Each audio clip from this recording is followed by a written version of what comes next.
Welcome to Friday action from Aqueduct in South Ozone Park, New York. Sun is shining. Beautiful Friday afternoon. Coverage from Oaklawn coming up as well. Program brought to you in part by America's Best Racing. For the love of the race, visit americasbestracing.net today. Good to have you with us. I was not lying. Gorgeous afternoon and only better weather to come. And bigger races to come. We got a very good card for you, though, this afternoon. We got split coverage today. We're on from 1 to 3, then 4:30 to 5. Greg Wolf alongside New York Racing Association handicapper Andy Serling. Good to be with you on this Friday afternoon. And we dig in. We'll take a little look at the Oaks and the Derby coming up next weekend. Yeah, obviously a great time of the year. There's so much good racing left to come. Drawing the Kentucky Derby and the Oaks tomorrow night around 7 o'clock at Churchill Downs between their third and fourth races. But the racing here is terrific. A good card today with a pick six carryover. Saturday and Sunday's cards, both 9-race cards, look excellent. The turf racing looks good, and great to be back in the grass and great to have this good weather. Bit of a pick six carryover that starts at race 3 this afternoon. Part of that sequence are featured later today. That's race 7. 1-turn mile, New York breds in this allowance optional claiming field. And we'll take a look at a horse that ran huge last time out off a short layoff for trainer Brad Cox, moving into his barn, quick to accuse. Not sure where this race came from, but if he runs back to it, he is going to be very tough to beat. It was a very impressive win, a little bit of a mild early pace, and they flew home in there, beating a very well-meant horse for trainer Jimmy Bond. Can he run back to that number? And he's got a real foe in Lock and Key as well. Yeah, Lock and Key ran a monster effort in a narrow defeat to a rising, I guess, on-the-come horse Donegal Surges for Todd Pletcher. But this performance from quick to accuse, and, you know, second start of his 4-year-old campaign, off a bit of a rest, he potentially has more room to grow. No, it'll be very interesting to see what he does today, because it's a kind of effort that could propel him to some bigger and better things, but you need to see it again. He's a New York bred, and if he can duplicate this performance or even build on it, he could be a horse that moves up effectively into New York bred stakes, but he's got to show us. And I think both you and I, while we consider him very, very dangerous, we're both going to try to beat him a little bit. We want to see it again. That is coming up in the 7th. Manny Franco was aboard for that big victory. He'll be back aboard today. You know, we'll get to it as we get there later. You went with a speedster is going to try and get a mile. This horse, though, Lock again, that's Don't Lose Cruz, is in this race as well. Lock and Key, though, huge figure last time out. Yeah, I mean, I'm going to try to wire the field with Lock and Key, with Mero Mirage, or with Don't Lose Cruz. It is a bit of a stretch. I can't argue with that, but I'm hoping he can bottom them out.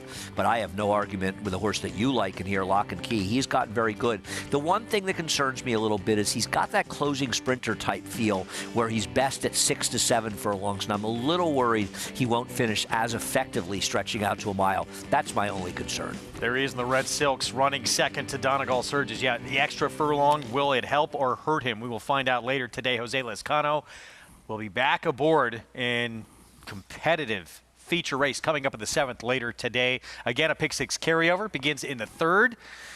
Tough sequence to put together yesterday. I think it's tough. Well, yesterday I couldn't hit it for a lot of money. 40 to 1 shot. 41 shot. It was kind of an overlay, but still was a very hard horse to like. Today's sequence not that easy. Interesting turf races to talk about in this card later today. And once you start getting into the turf racing, you get big competitive fields.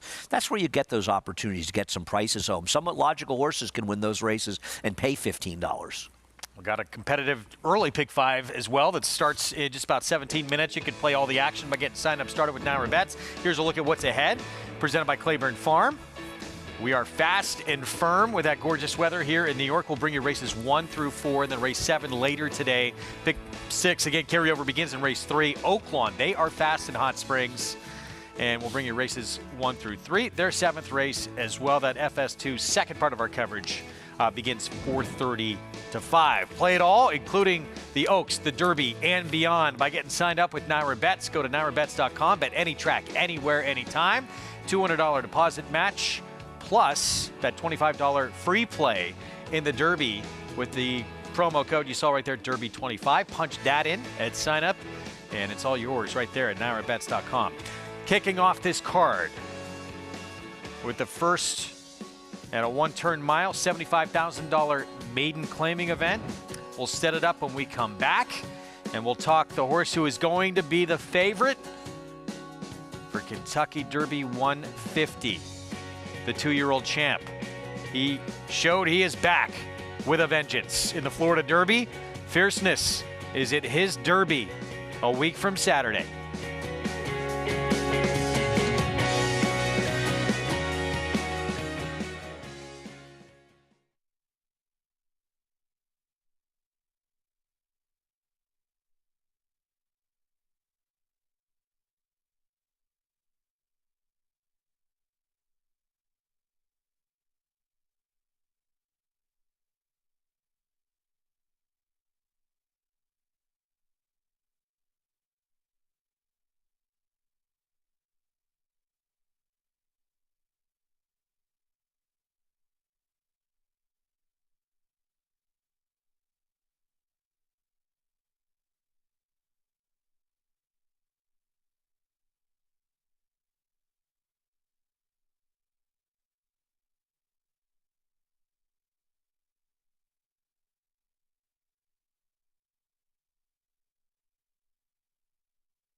Word was out when Fierceness made his debut at Saratoga in August, dominating his rivals by 11 1/4 lengths. After disappointing in the Champaign, Fierceness returned with one of the best performances of Breeders' Cup weekend, pulling away in the Juvenile and sealing champion 2-year-old honors. After a rough break in the Holy Bull contributed to his defeat in his 3-year-old return, the son of City Light ran them off their feet in the Florida Derby, a 7th in the event for trainer Todd Pletcher. Will Fierceness become the first champion juvenile to win the Kentucky Derby since American Pharoah in 2015?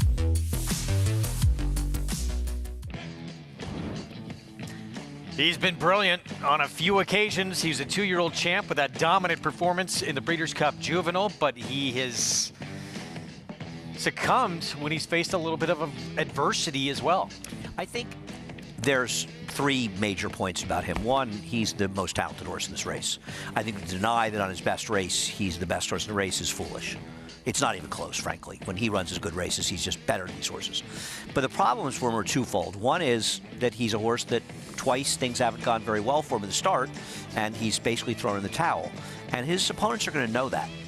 And there's going to be likely, unless he draws post 20, a horse outside or one, horse outside him, horse inside him. They're going to be aware that he's a horse you might want to kind of give a little bit of hip check coming out of the gate. And those things happen anyway, even if nobody's thinking about it.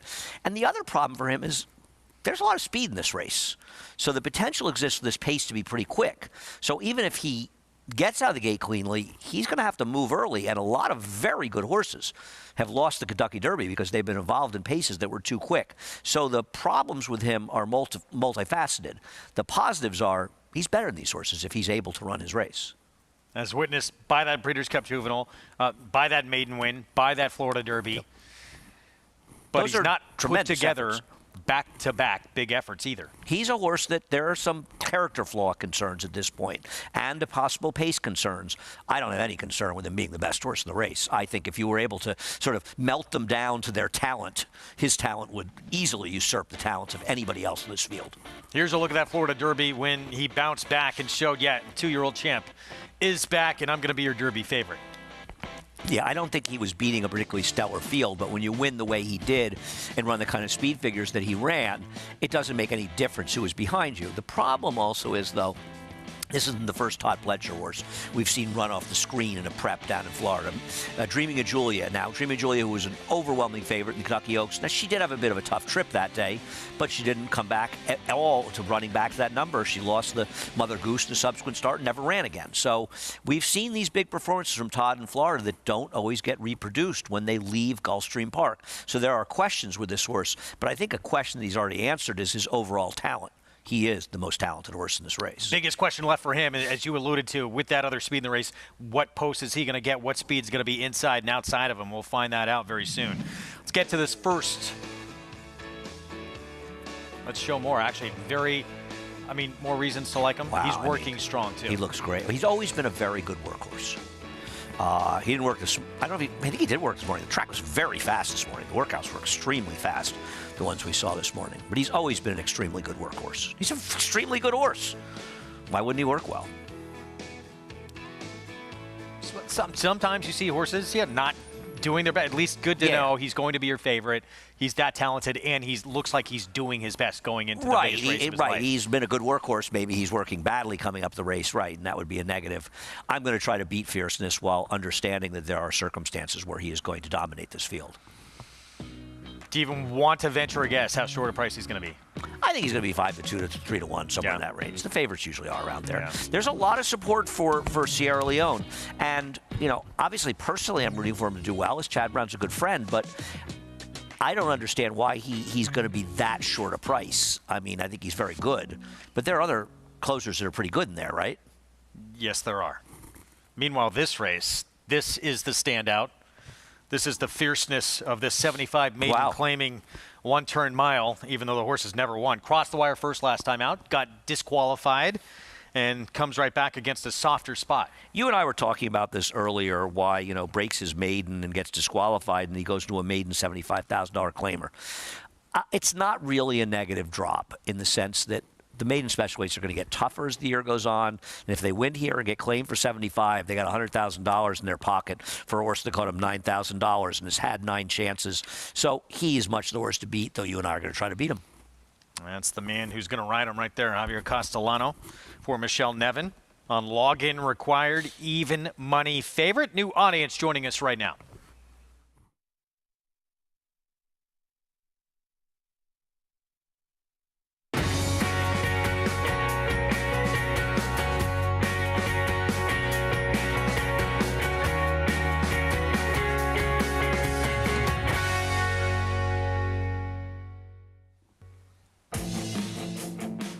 Good to have you with us. Those joining us just now on Fox Sports 2. You're watching America's Day at the Races. It's brought to you in part by America's Best Racing.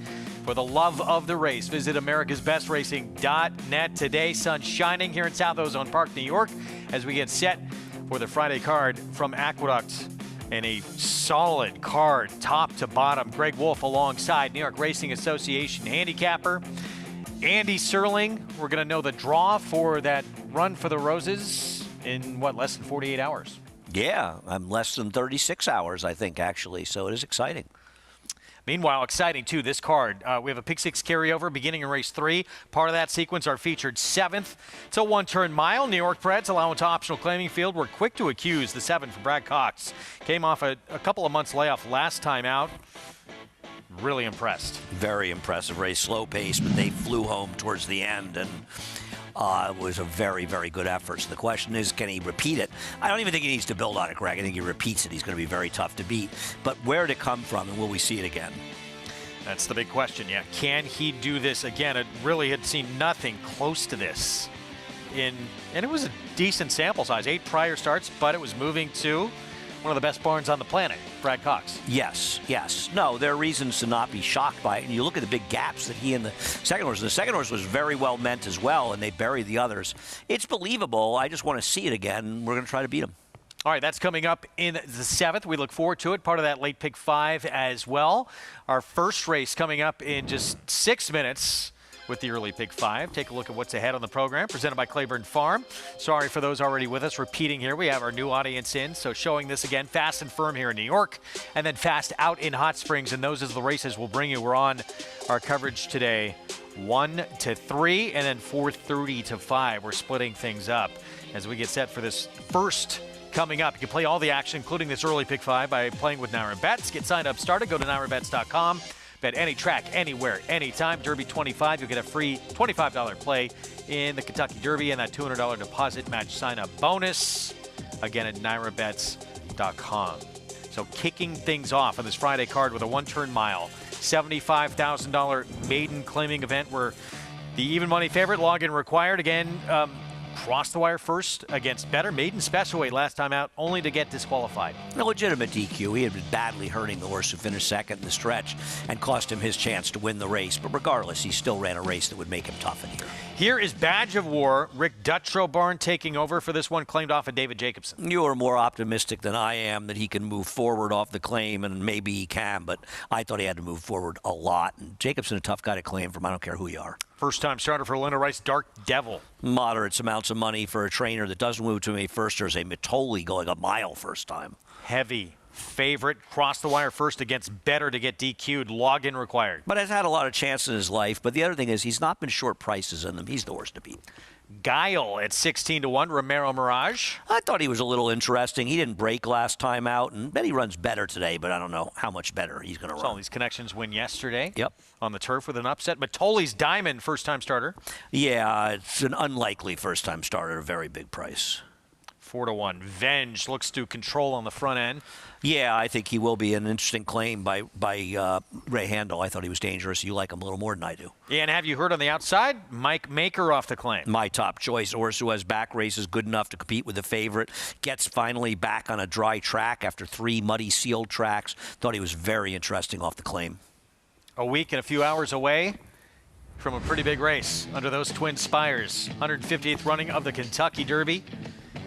And the horse who will be favorite, your 2-year-old champion, Fierceness. Some questions about him, certainly in his 3-year-old comeback, but he put those questions to bed, really, with his performance and final tune-up for the Derby in his Florida Derby victory, and that resoundingly has him as your Kentucky Derby favorite. Let's get more with Acacia Clement.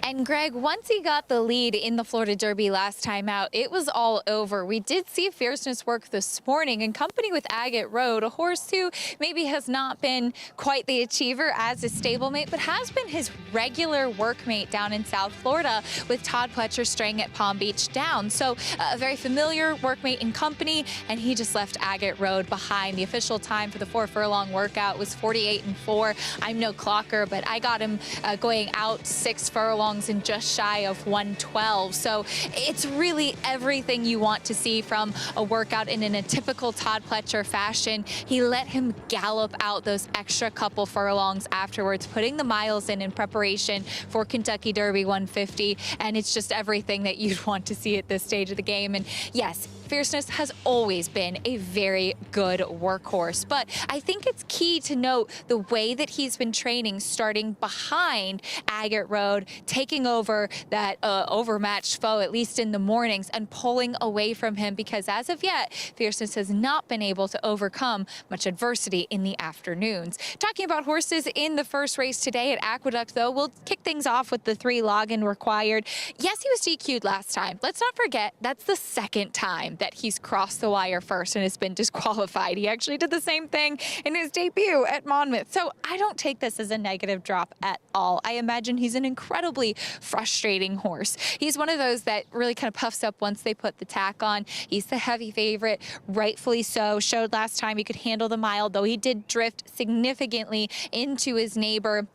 He was sharp as he usually is, but kept it under wraps out on the track. No problems with your favorite. The number 3, Venge, is very intriguing as he stretches back out in distance, and he should be forward as well. While the blinkers come off, he does come in a big shadow roll, that piece of fleece covering the noseband. Ray Handel runs most of his barn in that piece of equipment, kind of the idea to keep their heads out and down a little bit more.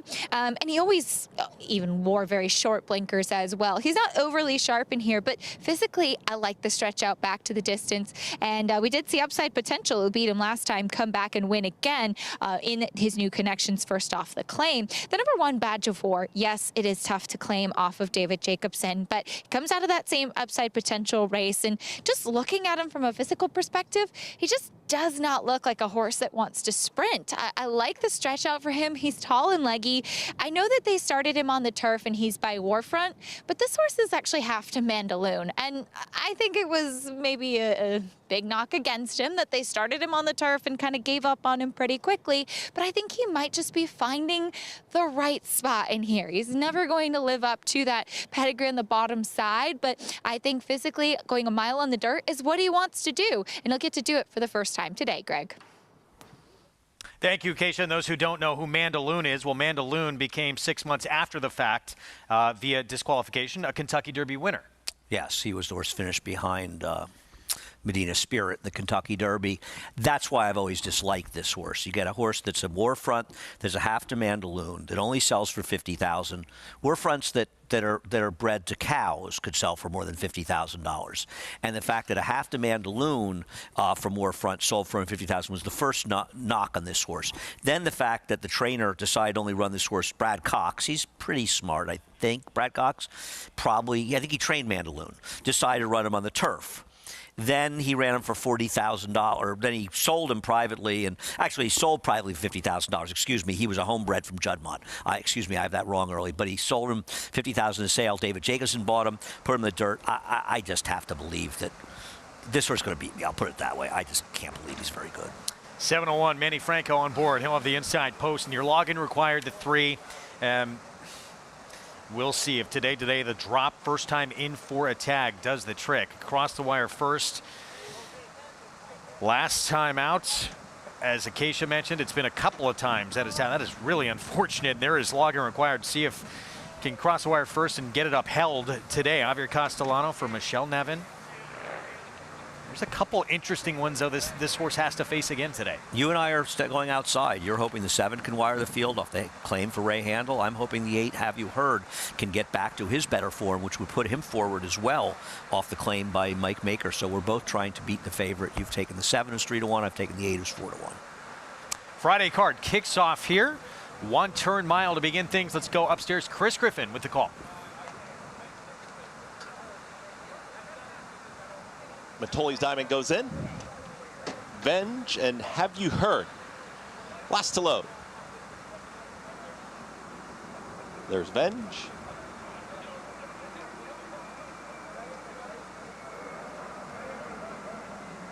Venge now hesitating.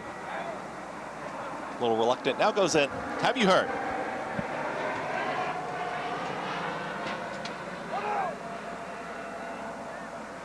Have You Heard? Kendrick Carmouche. They go in. All set. And they're off. Badge of War gets the first call towards the inside, and right there as well as Dark Devil. And now Dark Devil will assume command and now a neck in front. To the outside, log in required is on the early lead. Also there is Guile, going to be a touch wide. Badge of War is now taken back. It's going to be a shared 4th. That 3rd and 4th spot as they hook up with the backstretch Have You Heard is now in 5th. It's another 2.5. Back to Venge, and far back right now, just kind of not traveling. Matoli's Diamond is just losing touch with the field. It's got to be already 15+ lengths the trailer. 23 seconds flat for the opening quarter mile, and Dark Devil's got the lead. Log in required at 4 to 5 is engaged, is within ahead of the leader. These 2 up the backstretch, an easy opening quarter there as Badge of War is down towards the inside from 3rd. Guile is outside here in 4th. Then comes Have You Heard, who's now 5th. In behind that is going to be Bench, who's at the rail and still far, far back. That's just Matoli's Diamond, who's well off the pace. It's 45-4 for the half-mile time as they pick it up, and Dark Devil is tough to handle here for login required, who will be in between horses. Here comes the move from Guile. Will Badge of War find the room? Is going to hug the rail, is going to take an inside journey as Dark Devil's got the lead at the top of the stretch, and Have You Heard unleashed on the grandstand side. In a flash, Have You Heard is now opening up by a length and a half. Big move there at the top of the stretch, and Have You Heard is opening up on this field. It is Have You Heard running away with it. Now Badge of War is down towards the inside, late run from Bench, but no doubt Kendrick Carmouche. Have You Heard with a big move and a big win here in the opener. Have You Heard wins it then. Badge of War, Dark Devils in a photo with an oncoming bench. And 1 minute 36 seconds flat. Have You Heard moving to the Mike Maker barn, opens up here in the stretch and wins under Kendrick Carmouche. I turned to you, Greg, around the 5/16 3/8 pole and said, my horse is traveling pretty well in here. And once Kendrick sort of unleashed him seconds later, he swallowed this field up in an absolute heartbeat. I guess now we do know why the 3 was dropping down, and I was wrong to suggest it wasn't a massively negative drop down, because he did no running whatsoever after chasing the pace, but he did it with the long shot and just sort of fell apart, I think, in this race. I believe, who is that inside of the 8? 8? The 2, right. Yeah, the 2 was doing 1, with him, 2, and okay. came to the ride. I was wrong about Badge of War, though. He actually ran a respectable race, finishing second here, but Have You Heard made an absolute mockery of this field. Really did. Yeah, it looks like the 2 does edge out the 7 for third. It was nowhere near the front. I thought was going to control in this race. Have You Heard? Impressive. Second time in for attack, moving to the new barn. Mike Maker moves this one forward. This horse just, you know, I mean, listen, he had back races to get to. He had been, like so many horses, been hampered by a sloppy sealed track. But another good claim for Jordan Wyckoff, who's done it. I mean, he and Joe Sharp claim sound money up in Saratoga from Chad Brown and Klarovich. And Chad Brown's not an easy guy to claim from. I think they made about $400,000 with him while winning maybe a great stake. So this is not the first time they've been on a good run. I'm going to have to torture him about something else because he's been doing so well. 4-5 favorite does not hit the board to start off this Friday card here in New York. 8-1-2-7 finish. Kendrick Carmouche, hearing it from his fans. He's very popular in these parts. And he kicks off the card with a victory. We're going to take a timeout. We return. Group 1 winner returning Carson's run in Saturday's Woodhaven. Here at Aqueduct, we'll have a preview when we come back.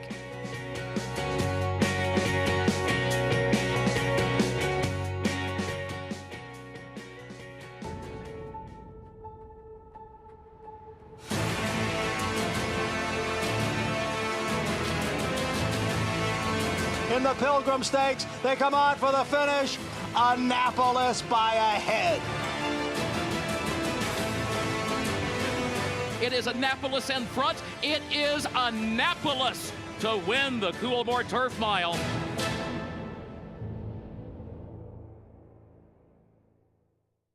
Experience the adrenaline-pumping, suspense-filled action of the Sport of Kings no matter where you are with Naira Bets. It's fast, easy, and secure. Download the app today and start winning with our lucrative weekly promotions, thrilling handicapping contests, and a one-of-a-kind VIP rewards program. Don't just watch horse racing, be a part of the action with Naira Bets.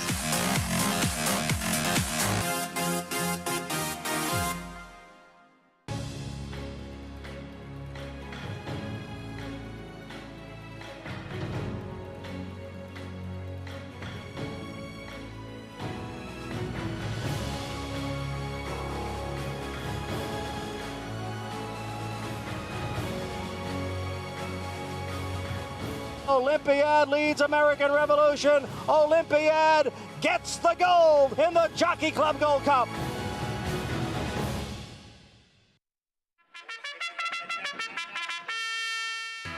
Live racing returns to Monmouth Park Saturday, May 11th with a 12:50 first post. Monmouth's 2023 season featured our highest average field size since 2015, the perfect recipe for a prolific payday. With a stakes race every Saturday and Sunday, plus our win early pick 5, Monmouth Park is your summer place to profit. Joining us on site, lock in your odds with fixed odds wagering at Monmouth Park Racetrack.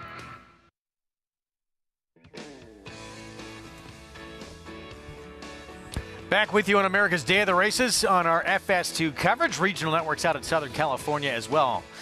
Brought to you in part where you can play all the action at Naira Bets, bet any track, anywhere, anytime. Look at the Freedom Tower. Yeah, I've never been in it. I've been down there, I think, once. Used to work half a block from it. Got to make the trip. Tremendous job they did putting that up. I was there for the other event. Still a little shaken from that. Have You Heard? Nice call. You like this horse? This horse ran big. I mean, you could see how well he was traveling, and Kendrick just wheeled him to the outside after saving ground. And this race was over in just the snap of the fingers. He blew by this field to win very convincingly. Your one horse, though, ran well. I should have listened to you a little on that one and taken your advice and thrown it the exacta. It just wasn't that smart. Kenner Kermouche, Mike Maker, Jordan Wyckoff, and a 3-year-old son of Hard Spun. See how dominant this performance was. Second time in for a tag, first off the claim, and a victory at 4-1, beating an odds-on favorite who does not finish among the top 4 after logging required. And pretty consistent, at least against a few starts against better company. Let's head back downstairs to Acacia. And Greg, as you noted, the number 3 login required, your favorite did pull up outside the winner's circle here after the race, coming back and speaking to attending veterinarian Dr. Sarah Hinchliff, has passed due to presumed cardiac failure. Tremendous condolences to all of the connections with login required. Javier Castellano's on his feet and is fine. Very sad news, obviously. Yeah. So our thoughts certainly with connections here with logging required. Tough way to start the show as we go to Oaklawn and get set for a post parade for their opening race. And we'll check in with Paula Duca here in just a moment. $10,000 condition claiming race, mile and a 16th to kick things off. And here is Eyes on Point at 9-1. Yeah, Eyes on Point, it just doesn't really have much early speed in a race without much pace. 14-1 next door. Alsana has even less speed in a race with no pace. Here's Beachgrass. Kevin Martin trains, 5-time winner. Well, that's the Achilles heel of this horse. I mean, she's good enough to win, but she could be compromised by the lack of pace in here. Triple S Cutter, big long shot went by. Here's another double-digit runner. Flowers for Chantel. I think she's the best of the speed horses, and 12-1's an overlay. It's 50 shade time. Keith Asmussen for Dad. Steve here's closing in on a meet record, most wins all time. Another horse that does not have a lot of speed. Undecoded was forward 2 back. Can be forward, but at least early. I don't know about late. And this is the one who should be in front. Yeah, this horse can be forward as well. I agree, stretching out, but how can this horse win this race? $5,000 claimer? I think the 5 is the overlay here. We'll see if LaDuca likes this horse at all. All right, yeah, let's go live to Hot Springs right now. Here for Paul LaDuca for the first time today. Paulie. Happy weekend to you guys as well here from Hot Springs. It's absolutely beautiful out. Actually, a little bit overcast, but in the mid-70s. We do have a little bit of wind. We might catch some rain tomorrow and Sunday. We do have the Bachelor tomorrow, a couple other races too as well. Dig the Diamond. If you're not familiar with that, people come here to Hot Springs, Arkansas to the national park, and they go digging for diamonds and crystals around here. So they got a race named after it for older fillies and mares going to distance ground. Well, that'll be tomorrow. But let's get to race number 1 here on a Friday. And, you know, when I looked at this race originally, you know, you look at the 3 Beachgrass, and you just kind of keep going back to her. Now, I'm in agreement with Andy. I do think the 5 is the other mare in here besides the 3 and the 6. But the 3 and the 6 are both compromised by pace. But I will say this when it comes to the 3. You know, this horse probably should have won last time. Did not have one of the best of trips. And, you know, this horse drew the 8-8 the time before that. Every time this horse has been in for kind of a tag, the horse has done well. Your concern is only one of those 5 wins is over a faster surface, so do you want to take even money? Now, the 650 shades, it's 50 shade time, excuse me. I kind of think this horse at 5-2, the more I look, you go, okay, 0 for 14 the last 2 years, 0 for 6 here at Oaklawn. So is that your other alternate here to the 3? I don't know. But when you look at the rest of the field, you look at Undecoded and the 5 in here. There are 2 value horses in here. I agree with Andy that can get to the front end and maybe cause problems if the 3 runs into some trouble in here. You know, the 1 in here and the 2, you know, you're getting 9-1 and 12-1. Eyes on Point is the horse that, you know, 0 for 11 going around 2 turns, so there's knocked there. The 2 is 0 for 15 over fast surfaces. So just by default, the 3 is by far the horse to beat here. And I can understand whether they're going even money. So if I was going to start off a short pick 5, I would single the 3. If I was going to spread, then you're going to have to use 3, 5, 6, and 7 in my eyes. I've missed Paulie. Yeah, it's good to see him again. I haven't had a dose of him for a while since I was out of town. But yeah, this first race, there's not, as we talked about, there's not much speed and there's very little form. Yeah, I mean, Paulie's probably right. The 3 is probably just better than these horses. And sometimes in these races, it doesn't really matter that there's not much pace and maybe this horse can get it done. But you're talking about even money shots. Your room for error is just very small, especially in lower level claiming races. So for me, taking horse at even money with no pace near it just doesn't work. But Paulie's sort of also making the point, talk about playing the multi-race bets, the pick 5. This is a horse you probably have to lean on, even though it's not a horse any of us, and that includes Paul, would ever go to the window to bet to win. All right, we'll get to this race coming up in a moment. Saturday, it's our ABR race of the week, Woodhaven Mile Inner Turf. 3-year-olds in a purse of $125,000. And we talked about going to break earlier, Carson's Run. Group 1 winner of the summer at Woodbine, back as a 2-year-old. His 3-year-old debut for Christophe Clement coming up. Yeah, I'm on the fence with this horse. I do think he started out his 2-year-old year very well. The Group 1, keep in mind, they're ranked by Canada. This would be a Grade 3 if it was ranked by the American Graded Stakes Committee. So it's a little bit of a felonious Grade 1. Having said that, he's a talented horse. He ran well in Saratoga when he lost in his second start. He did not run well in the Breeders' Cup. I did not like that effort by him. But that doesn't mean he's not a good horse, and he's a major player in here. And he probably is the horse to beat.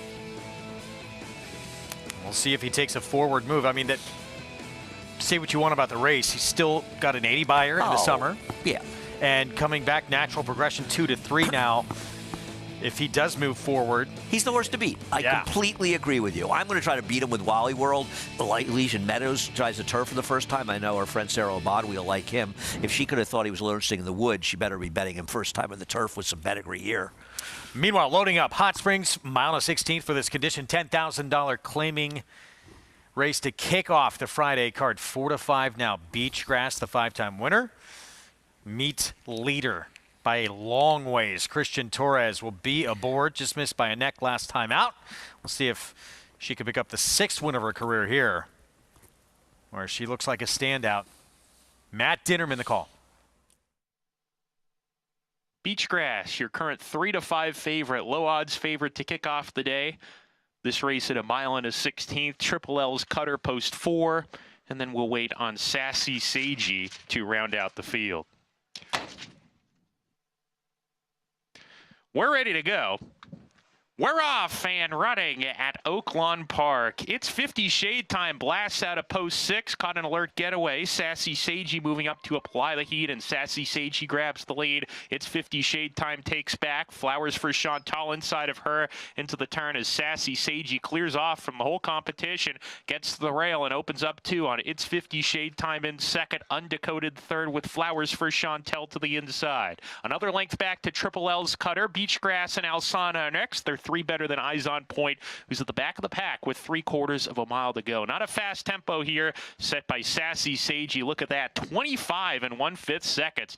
They're just dawdling on the front end, or Sassy Seiji is. Sassy Seiji a length in front. It's 50 Shade Time is taken back to second and gets into that position with Undecoded. They're side by side. A gap of 2.5 to Triple L's Cutter. Flowers for Chantal to the inside of Beachgrass, the favorite. Beachgrass in the clear within 5 lengths of the lead with a half mile to go.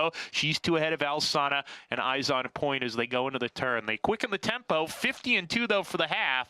So really no excuses here for Sassy Seiji, who rounds the far turn. It's 50 Shade Times right there. Undecoded getting closer, 3 wide. Triple L's Cutter sent along. Beachgrass is producing her move, just claimed 4th, and she's on the move. Beachgrass 4 wide as they come to the top of the lane. Sassy Seiji drops anchor. Beachgrass far outside, making a blitz gets to the front. It's 50 Shade Time trying to move level with her, but Beachgrass has a head lead. It's 50 Shade Time to the inside back in second, then Undecoded, Furlong remaining. Beachgrass is a length lead now on It's 50 Shade Time. Stubborn on the inside, fighting hard. Beachgrass with a nose lead. It's 50 Shade Time right there. Beachgrass grinds it out. Beachgrass over It's 50 Shade Time, then Flowers for Chantel, and Alsana was fourth. 4-5 favorite, had to grind this one out. Beachgrass does wind up getting the 6th win of her career. It was not easy. No, not an impressive win as a heavy favorite. Looked like she might loop the field and win by several, but the number 6 in this race, Beachgrass, was I'm sorry, not much. Beachgrass the 3 is 50 Shade Time. She was not letting her get away, and Keith Asmussen coming back on the inside. Saw Keith win a race at Keeneland with a 2-year-old. Came up the rail to beat a heavily favored Wesley Wardfirster. So, has he ever ridden in Saratoga, Keith? I do not believe so. I imagine we'll be seeing him at some point. Yeah. I don't know if he'll be riding there. The whole meet will be tough, but maybe make some appearances. That would be nice. Pick 4 coming up next here in New York. 6.5 furlongs. 3-year-olds in an allowance optional claiming field, and that's one of 2 horses in the race for trainer Linda Rice. Stolen Magic had the maiden breaking win back in November here at Aqueduct, going 6.5 furlongs. Favorite right now, 2-1 with more. Let's head downstairs to Acacia. And I really like what I see from Stolen Magic. I do wonder what kind of tactics we're going to see from this horse, because he was early in his career, when he was going longer, a horse that would be much more forward and up into the race. And last time out in the Jimmy, or I should say 2 starts back in the Jimmy Wingfield, I wonder if he just really did not handle the wet track at all. Last time out, coming from off of it, he's very relaxed, very quiet here in the paddock. And he was also in that last race kind of down on the inside as well. The leader kind of drifting off the rail and coming up there with not quite enough push. But I'm wondering if with an outside post, we're going to see him get into the race and be able to finish a little bit better in here. Physically, I love everything that I see from him, and I do think he very much fits in this spot. And if he can run back to that maiden win with that 83 Beyer speed figure, is a major player. The number 1, Air Cav, is also a horse that ran in the Jimmy Wingfield, and then he tried the Gotham last time out. It'll be his first time back on a fast track since his debut, which he should appreciate as well. He is a big, solid boy. He's by Matoli. The siblings were much more sprinters. Physically, he looks like he will really appreciate the cutback. Just everything says that shorter should be better for Air Cav. He just never really got into the race much last time out going the mile. And even in his Champagne, he actually finished a little bit in that spot too. I really like him in here.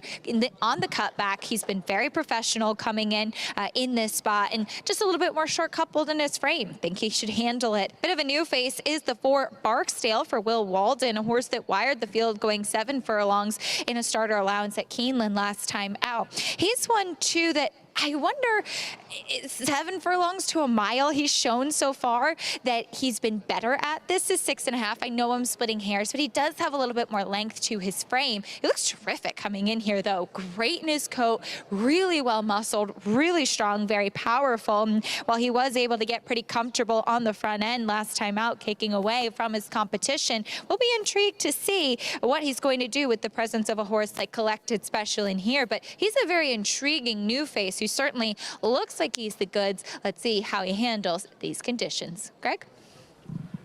He ran huge last time out. Fans of the Wire are going to back this one, Avon Barksdale. We'll see if he can go gate to wire again. He was impressive at Keeneland in that 50,000 starter allowance. 7-2 right now. That price will be coming down. This horse, still your favorite for Linda Rice, Stolen Magic. Jose Lizcano will be aboard. We'll get to the post parade when we come back on our Friday coverage right after this.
Back with you on America's Day of the Races on our FS2 coverage. Some regional networks out in Southern California as well as we get set for the early pick 4. 6.5 furlong sprint for 3-year-olds. Lena Rice with that 5-horse. And that one, the 6, who's the 5-2 favorite. Stolen Magic right next door to each other in the starting gate. Stolen Magic, maiden win, came here in November. And even that last time out in defeat, ran a good effort. Yeah, I think his maiden win would make him extraordinarily tough to beat. And that was back in November. And I don't know that he hasn't improved since then. He just hasn't had a fair chance to show it. He caught a muddy sealed track that he didn't handle at all in the Jimmy Winkfield. And then last time out, he was on a dead rail, right down the rail. Everybody was out in the middle of the racetrack. And I think it badly compromised his chances. Now he draws outside. He gets a fast track. If he's going to be able to run a good race like he did this day, it's today, and if he runs it, I think he'll be hard to beat. Sat just off the pace in that maiden win. An 83 buyer, very strong figure to break his maiden. But there is the presence of a horse who, really out of nowhere, just stepped up and ran a remarkable race at Keeneland. Yeah, this is one where there was some heat because there was a big price on the line, but I don't know exactly how you could possibly look at this horse and say, he looks about 8-5 in the race he's running in. I mean, somebody knew something. Now, he is a horse that had some bad trips, so his efforts, as pathetic as they look on the dirt, they're not as bad as they may look, but still, I don't know where they are compared to running an 85 buyer. And obviously, if he runs this kind of figure, the 6 is going to have to run every bit as well as he ran breaking that maiden, if not better, to beat him. And I think it's interesting that William Walden ships him in from Keeneland for this race. Was he they knew last time was the time horse, or is he going to continue on with it? Be interesting to see. He is a very interesting player in this race, no matter how you view him. And we'll see. It's going to be close, probably opposed. He may wind up being your favorite. He could.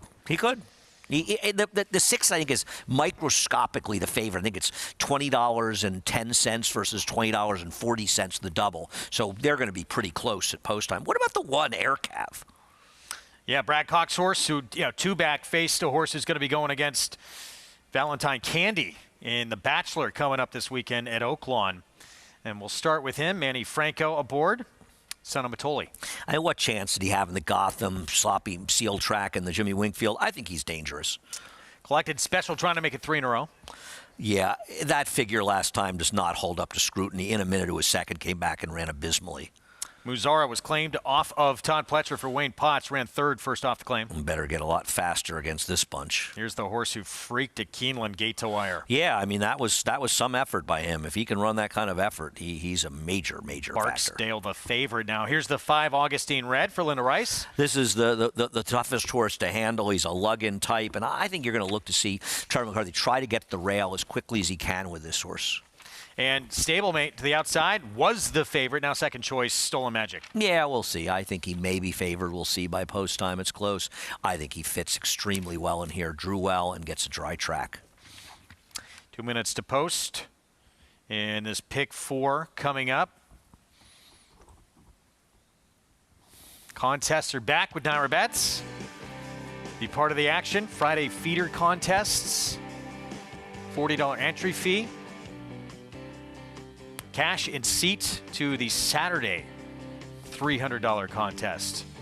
Good luck to everyone participating. You can register now, nairabets.com/contests to get involved. So pick 4.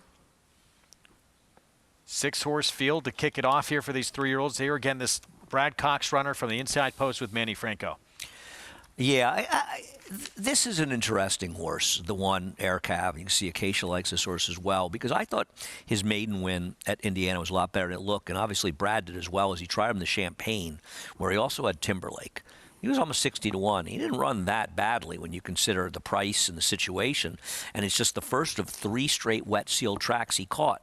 Caught a wet sealed track in the Jimmy Winkfield, caught one in the Gotham. So he hasn't had a chance to be on a dry track. He's a very interesting sort of wild card in this race, and I like the 6, but I boxed 1-6 in the exacta. Yeah, and he took money too. The only time on a dry fast track it was a win as an even money favorite, first time out for one of the best barns in the country. With more, let's go down to Acacia. Yeah, and Air Cav is such a big, solid horse. I really do think that he'll appreciate the cutback and distance. But talking about Linda Rice's other horse in Augustine Red, as Andy mentioned, he has the propensity to lug in. I noticed, and I haven't covered a lot of his races in the paddock, but I noticed today he has a burr on the left side. So basically what that is it's on the cheek, on the left side of the cheek, on that side of the bit, and is almost like the hard bristles of a brush. It's a plastic with tiny little plastic spikes, so probably a little bit of sensory pressure on that side. So the idea is when the jockey pulls the right rein, there's going to be extra pressure pulled onto that left side of the cheek, ideally for the horse to move away from that, and so off of the rail. For a horse that has the propensity to lug in, that's the perfect type of equipment, and you'll see that sometimes maybe not as harsh as the cage bit that we talk about, or the extension blinkers, some of those other equipment that you might see for horses that have the propensity to drift one way or another. But something I noticed about this horse, and Trevor McCarthy didn't even link with the pony at all, took him right off for a big gallop, a big warm-up, getting him to move well. He's framed up beautifully out on the track. We know that he has those quirks, and it seems that Trevor, who's ridden him before as well, is well aware of those quirks as well. So hopefully today, Greg, he's able to keep a straight course. Beautiful appearance, certainly warming up for Augustine Red. 7-2 right now. His last really 4 or 5 starts, though, is not taking a step forward.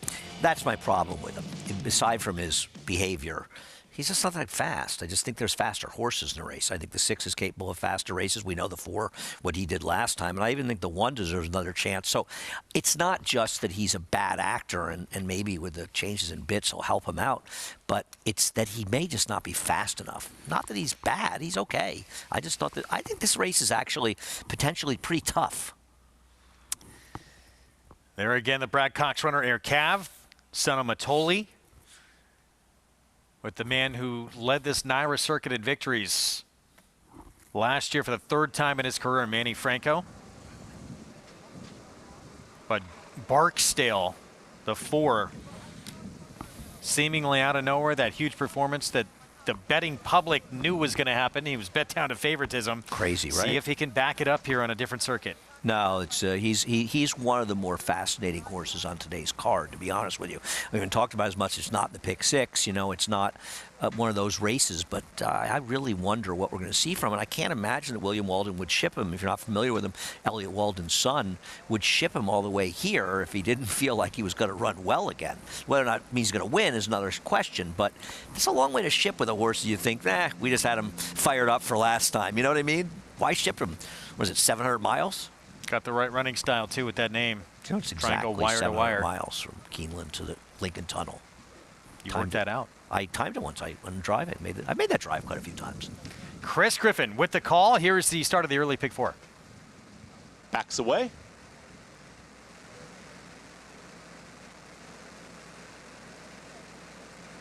Still 2 out. Now in. Stolen Magic to the outside.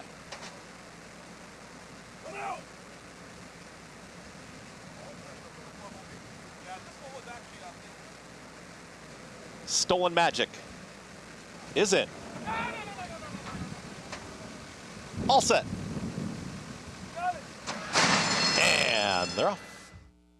Speed from in between horses is Mozara's on the front end, and there's Barksdale. And now Barksdale will take the front. It's Barksdale who's up by 3/4 of a length. At the rail, here comes Collected Special. Was off last, but is rushing forward. Wants to keep up with this leader, but has to work to get there. Is now in second, in tight there at the rail. Outside of them comes Stolen Magic, who's in third. Is going to stalk the pace setter. The leader is Barksdale, who's doing it nicely up top, but went quick. 21-3 for Barksdale at 3-2. There's Stolen Magic now in second. Now losing some ground there was Collected Special as they work into the turn. And behind them is Mozara, who broke with the leaders, is in fourth, about to be passed by Air Cab. The Triller is Augustine Red, who's 7 off the lead, and the lead is Barksdale. It's Dylan Davis and Barksdale just winging up top. They approach a quarter mile left to go, 44.57. Real fractions here for Barksdale, who reaches the top of the stretch, is still in hand, and now Barksdale has not been given the cue yet, and they are all in behind. Now Barksdale is asked the question. Here comes Stolen Magic, continues to chase this leader, but this leader is still doing it very handily with less than a furlong to go. Barksdale is up by 3.5, 4. The rest are chasing. Another impressive effort here. Barksdale, Dylan Davis win this one easily. Barksdale wins it. There's Stolen Magic second. Augustine Red is in a photo with Air Cav in 1 minute 15 flat. We just saw a superstar performance. This is a few ticks off the track record from Barksdale for 6.5 furlongs. I think I was absolutely right about Stolen Magic. He was primed to run a huge race. He just ran into a wildebeest here. And as we said before, William Walden didn't ship this horse expecting to lose. I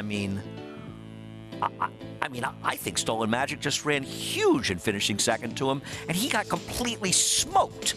This horse win by 4 or 5 lengths at the end. Wow, I mean, it's incredible. 21 and change, 44 and 2 for the half. 4 lengths, 4 just and a kept half. going.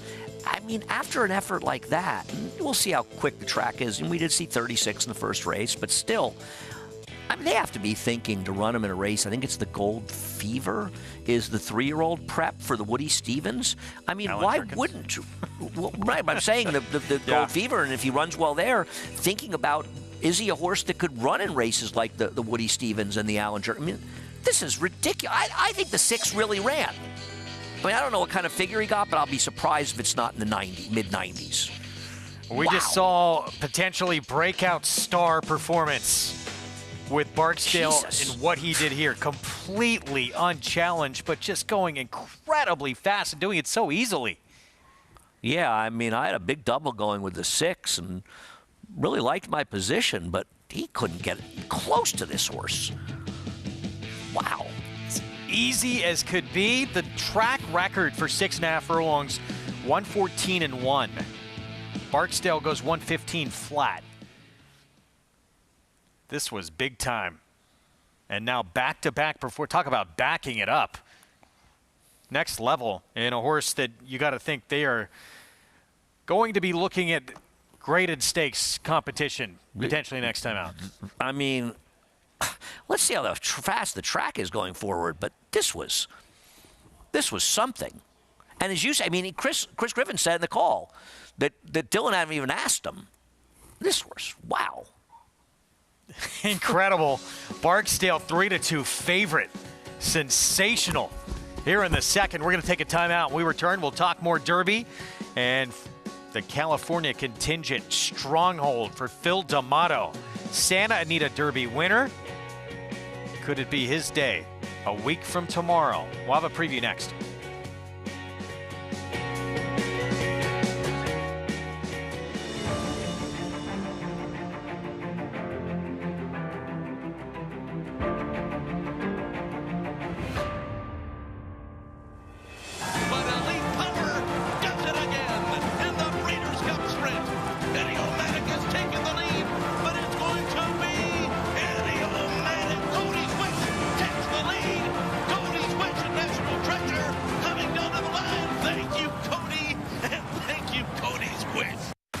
Country Pick 5 combines the best racing from New York with top races from around the country in one bet. Find it in your track menu and play every race day. Races are posted weekly at NYRA.com/crosscountry.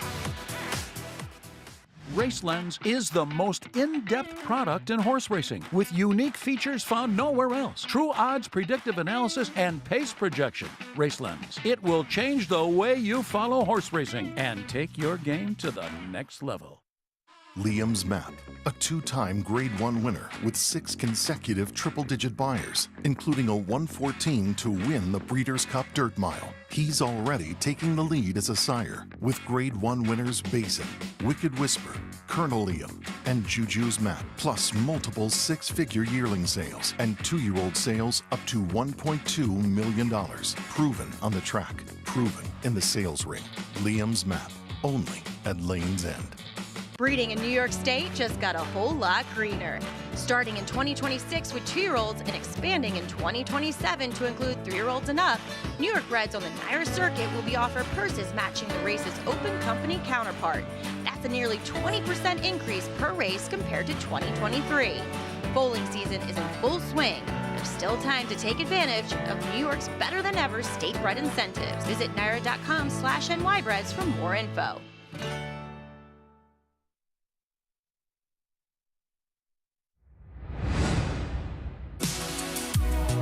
Stronghold has been a model of consistency for his entire career. Graduating from the maiden ranks in his second start, the son of Ghost Sapper capped off his juvenile season with a pair of runner-up performances in the Bob Hope and Los Alamitos Futurity.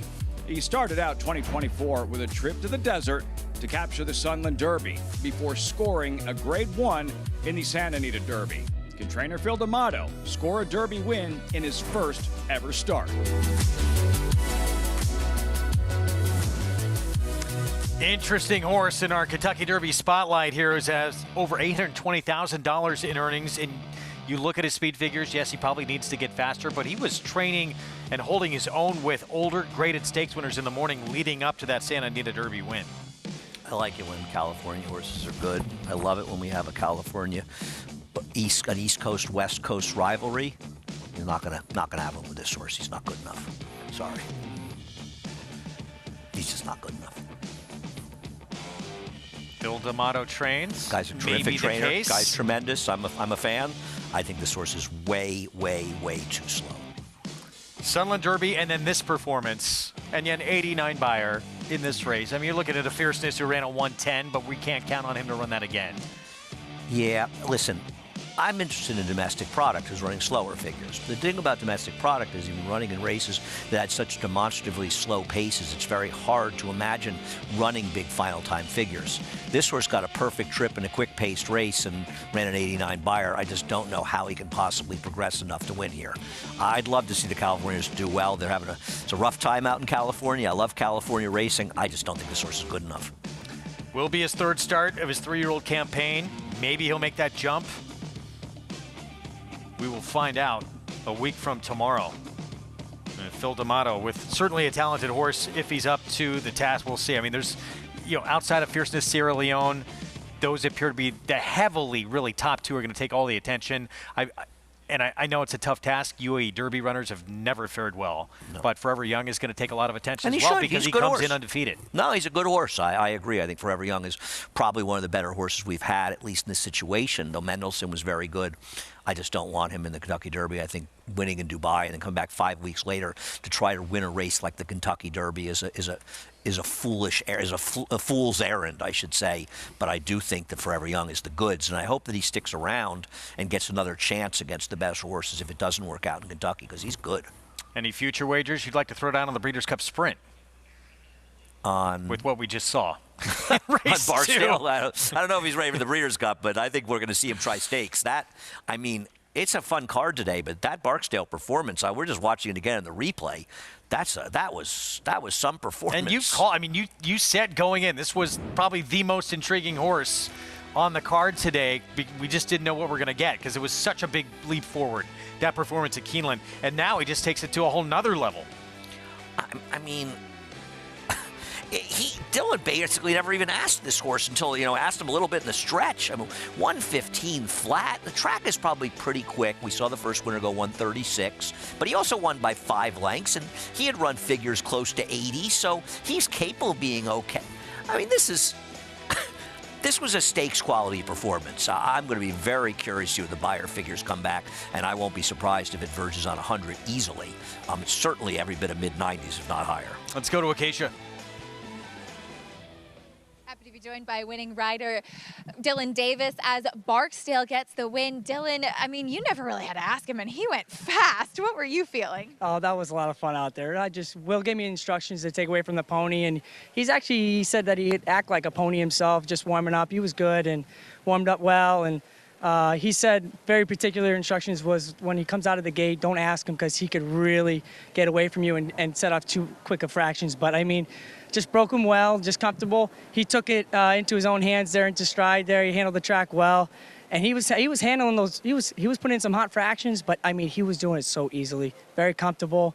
And then just waiting to get to the stretch, and there was no challengers, so I got into him a little bit. I gave him one tap there, but after that it was already game over, and very impressive just taking care of him after the wire. For a sprinter, too, he has a big, long stride. It has to feel good and be fun when you can have a win like that on a horse that's flying over the track. Oh, no, like I said, it was a lot of fun. This race was great. I know win is special, but the way he did it was, it keeps me going every day, and that was an exciting win. Tomorrow in the Woodhaven, you'll be reunited with Carson's Run. Of course, you won a grade 1 on a horse that making his 3-year-old debut. How excited are you to get back with your buddy? Oh, I'm very excited. I saw him in the barn. I worked him last week. He's ready to go, and just hope for a good season this year and to keep things going. All right, Dylan, best of luck this weekend. Congratulations here. Thank you. All right. Greg? Had to be a thrill for Dylan Davis to feel that underneath you. And again, never really asked this horse, and just flying every step of the way. Yeah, I mean, we like good horses. And we'll see where Barksdale goes from here. And it's a long way to go from races like this to step forward and win stakes. But the kind of ability he showed there, you have to think the connections are at least thinking we may need to look to take a shot in some much, much bigger races, because this horse has a lot of talent. Fun performance to watch. Again, just a few ticks off the track record for 6.5 furlongs. Yeah, no, I mean, I needed a 6 for a lot of money, and it didn't matter. It wasn't close. This horse just completely smoked him, and the 6 ran a terrific race. Smoking Magic, Stolen Magic, just wasn't close. Wow. Pick 6 carryover coming up next. We're approaching the 15-minute mark to post. We'll set up the first leg of that sequence. When we come back, we'll get back out to Hot Springs and check in again with Paul LaDuca as we get set for their second race coming up on the card right after this.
Back on America's Day of the Races on our FS2 coverage. Early pick 4 time out in Hot Springs. This second at Oaklawn, mile and a 16th. 3-year-olds and up, $12,000 claiming race, all for sale for that price. Horses who have not won 2 lifetimes, so they only have that maiden win on the resume. Life on the Nile, lot of second place finishes. Just 1 for 21 lifetime, the favor right now. Yeah, those are tricky horses to take. I can understand why this horse feels like sort of the speed on the outside, so feels like the one to beat. And I thought, both the 4 Contrabandista, these were the 2 main horses, and they should be forward. Let's go to Paul LaDuca for more. Yeah, Andy, I'm with you. They're the two horses in here that I think the public has right, at least when it comes to the form. I think the 9's the horse to beat from the outside with Dan Ward. A lot of second-place finishes, like Greg was mentioning. But, you know, I don't know if you want to sign up for 8 to 5. Now, the 4 horse in here, Contrabandista, I'll take it carefully as you that did there, Andy. You know, a couple good races. Now you get Christian Torres, and you know, Christian draws money, but this horse is 1 for 17 lifetime. There's a lot of 1 for a lots in here, so I can understand that this horse has got some really good form. My one problem with the 4 is 10 starts here at Oaklawn, no first, no second. I mean, hasn't even hit the exacta. That's a giant worry for me. The 3, Mr. Work, Greg Compton's barn is on fire. I think this horse can place himself wherever he wants. So, you know, you're getting a price there at 7 to 1. I like Vincenzino in here, the 5, and I'm going to tell you why. You know, if you look at this horse, a 4-year-old by Shaman Ghost, this horse ran out of his condition. What I mean is 2 starts and 3 starts back. He ran in non-winners of 3 lifetime, horses that have won 2 races. He's a one-time winner. He went into the non-2 last time, and he got caught really, really wide. I think he runs a better race with Carlos Barbosa aboard. If you look at his other couple races when he ran at that 7,000 non-3, he was right there. And I think at 10 to 1, you're getting a very good price. And to get back to that horse at Aqueduct, Greg, Barksdale, sometimes we talk about geldings, and it doesn't work or it doesn't. My goodness, it worked on Barksdale. Just a sensational performance from that horse, really back-to-back incredible performances, but this was just next level from what we saw from Barksdale here in the second at Aqueduct. 8 to 5 favorite, a horse who's 1 for 21 lifetime here. Tough to take. I do think he's the horse to beat, but I'll be rooting for Paulie's upsetter, the number 5, Vincenzino. Well said. Thank you. Matt Dinnerman with the call. Here's the start of the early pick 4 from Hot Springs. Contrabandista. 2 back, Chrome Run. Life on the Nile to the outside. Here's Life on the Nile. We're ready to go. And Lara Fetches Brom was off slowly from post position number 2. Mr. Works, Captive Audience, Vincenzino. Those two, 1, 2, 3. And now it's Vincenzino taking the lead from Captive Audience. Mr. Works tucks in right behind that pair is 3rd going into the turn. Shadron off of heels in the 4th position, joined by Life on the Nile. Dynamic Sun is next. He's running 4 lengths off the lead in midfield with Shadron is off the pace down on the inside. A gap of 2 to Contrabandista. Chrome Run 2nd to last. 5 clear of Fetches Brom at the back of the pack as they make their way up the backstretch. Vincenzino emerges from the crowd to take a 3/4 length lead on Captive Audience, who's pressing from the outside 2nd. Mr. Works in a pocket 3rd to the inside of the leader. Down the backstretch, taps off of heels to run a clear 3rd down on the rail. Life on the Nile outside of him, 2 better than Shadron. Another 2 to Dynamic Sun, who's along with Contrabandista getting closer on the fence. 3 back to Chrome Run, and Fetches Brom joins him at the back with a half mile to go. 10 lengths from tip to tail as they go into the 4th turn. Vincenzino is the leader a half length. Captive Audience still right there on the outside, perched in the 2-path 2nd. Vincenzino opens up the lead to a length. Captive Audience in chase mode right behind him. Mr. Works has come under a hard ride in 3rd with Life on the Nile. Contrabandista 9 lengths off the lead with Shadron, who's weakening. Contrabandista needs to pick it up as they come to the top of the lane. Vincenzino, Captive Audience side by side in the final furlong. Vincenzino on the outside finding more. Captive Audience still behind him in 2nd. And Vincenzino gets away. Vincenzino by 3 now with a big burst. Now it's 4, now it's 5. Vincenzino in a romp today. Vincenzino has opened up the lead to 6, and he is long gone. Vincenzino, an easy, decisive winner. Contrabandista moved up on the inside to claim 2nd late over Captive Audience, and Mr. Works held 4th. Wow, Vincenzino, nice call, Paul LaDuca, in a dominant performance on the front end. Now 2 wins from 13 starts. Total jog burger. You could see this horse, the rider hadn't even asked him coming in the stretch. They were all pumping away, and Vincenzino You know, he mentioned about Barksdale. Maybe Paulie got gelded, and that's why he came up with this good pick off the layoff. He's been sensational. He I know really has. you've been saying it all me long, but he's been tremendous. He has been on it, and he really finds one here at a price. Oaklawn is a tough meet to handicap. You have these super competitive races there, and I can't say enough about the job of handicapping that Paulie has done there all meet long, and this is not exactly an exception to the rule. Pick 6 carryover starts right here. 1 turn mile, $10,000 claiming race. And 8 to 5, Daddy Knows, 8-year-old who looks to control on the front end, coming off a big win as well against a little bit tougher. Let's go downstairs to Acacia. And as far as Daddy Knows goes, Greg, I don't know if he's even going to necessarily try to control. He likes to be forward. He used to be very much of a runoff type. But one thing that Katie Davis, who knows this horse so well and handles him so beautifully, especially because he's so quirky, one thing that she always seems to do, especially lately, is keep him off the rail. They've experimented throughout the years with different types of equipment on him. He has a ring bit on today that he has recently with Wayne Potts, and just short blinkers on as well. And Katie came out early, went over to the stall, pet him, let him smell her, and I'm sure will try to just keep him in his preferred running style. How will he try to do that from the inside post as well? He has had the propensity to drift in the past as well. It seems that keeping him a little bit away from his company and off the rail a bit helps him to keep a straight course. We'll see if he can do it 2 in a row. Greg? He's the 8 to 5 favorite. He just went by. We'll get back to him in a second. Let's take a look at the rest of the field here. Prince of Joy at 25 to 1. Yeah, Prince of Joy is one of these horses that just seem to randomly show up with a good race, but usually on a wet track. Funkin' Stein. I'm going to go with Stein. 4 to 1. Like Manny Franco. Stein.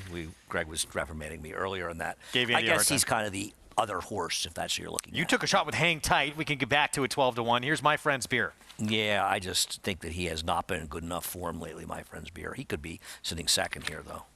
Blinkers on. Nobody rides for free. Another horse that could be a little forward, though. It's hard to make him as a major player to win the race. I thought against this field, Hay Porter had efforts that put him in the mix. I tried to make a case. I get it, coming in from out of town, and I think there's a feeling that you don't mind looking at a new face when you look at this race. And then Durkin's call, he had a dramatically bad start last time out. Yeah, you and I have a disagreement. You like this horse much better than I do. I do not like him. He's just not a winning type.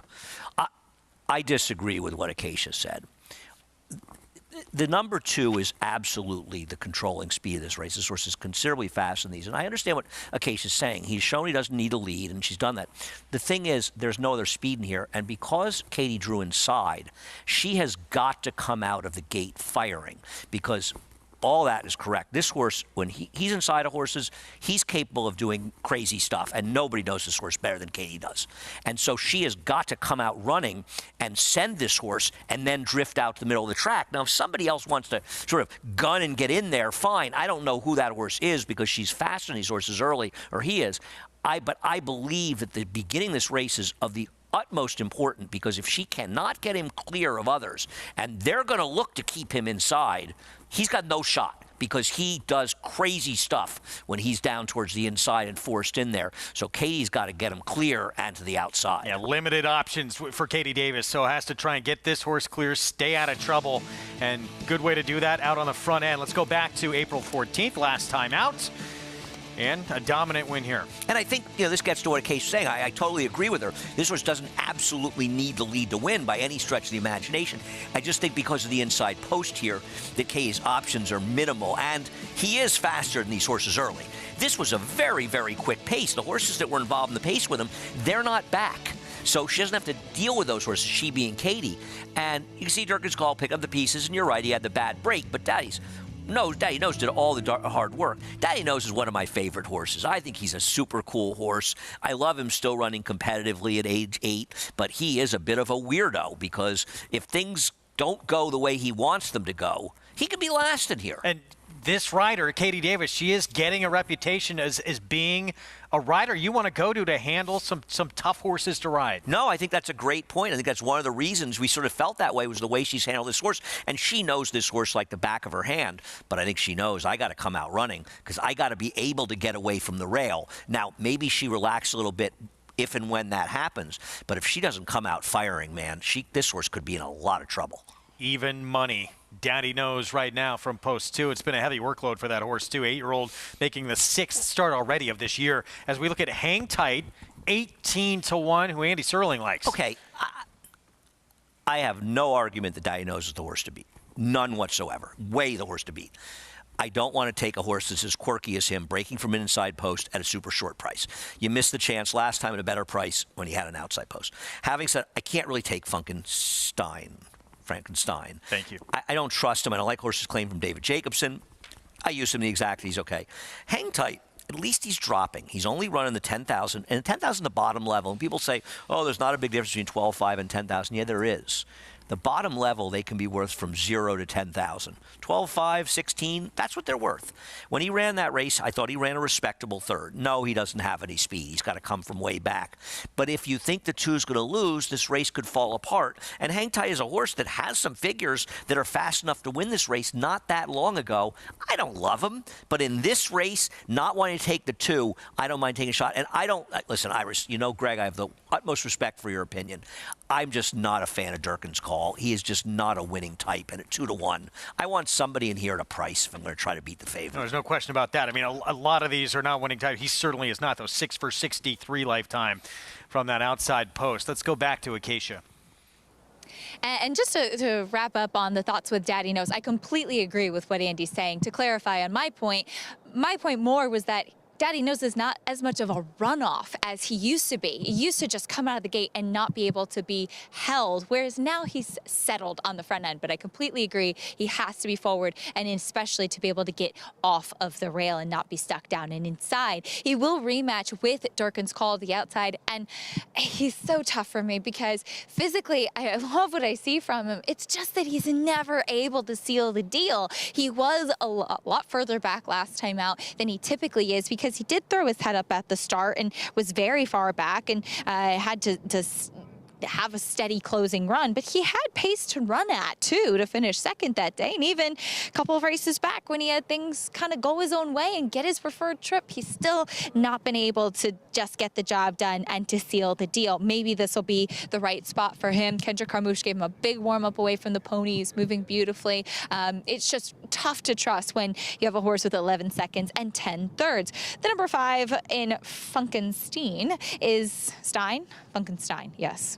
I keep that now that Andy said Young Frankenstein, I keep thinking Frankenstein as that pronunciation. So anyway, but Funkenstein, yes, he's tough to trust as well. First off the claim for Rudy Rodriguez. I know coming from the Jacobson barn, but he's a horse that just throughout has been running against tougher. And I came in wanting to not like him in this spot, and he just kept grabbing my eye out on the track. He was really sharp once he first stepped out here, went away from the pony, had a big warm-up under Manny Franco, moving great, really puffed up once they got the tack on him. And like I said, he just kept catching my eye. We'll see what he can do for the new connections. Greg? All right, Acacia, thank you. Funkenstein. Thank you. 9-2 right now. We still have to think about it every time. We were discussing how incredible it is that both Blazing Saddles and Young Frankenstein came out in the same year. That's incredible. Amazing. 4-1 on this horse right now. This horse certainly with a major shot in this race. I can see it. My problem with him is his form was declining for David Jacobson, and he is a trainer that people have not had a great deal of success claiming from. And I just wonder if he's kind of a horse on a downward slide, and you see it with Rudy dropping him another peg after that. And this horse was running in a $40,000 claiming race 3 starts ago and running figs that could win it. There's no question. He's got the races not even that long ago that are good enough to win this race. So I get the argument for him. I'm just concerned he's on the wrong side of his form. So this is a fascinating race. You know, back to Daddy Knows.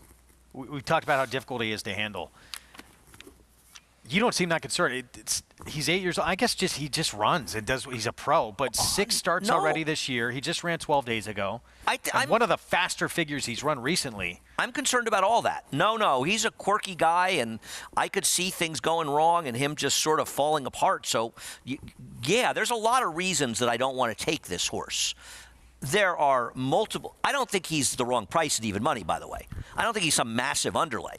Because if he gets clear and he gets out there, It's going to be very unlikely he loses this race. He's good, but I do agree there's one intangible after another why you're supposed to be a little concerned about him at a short price and not mind taking a shot at somebody. The most heavily singled horse you think of this pick 6 sequence?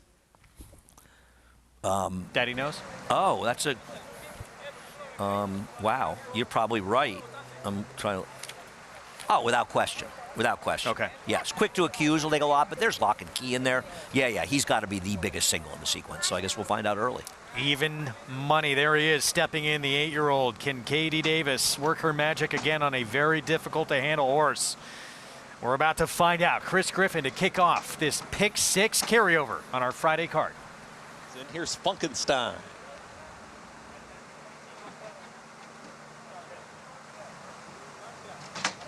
Hey Porter. Durkin's Call. Durkin's Call, last to load. And in. All set.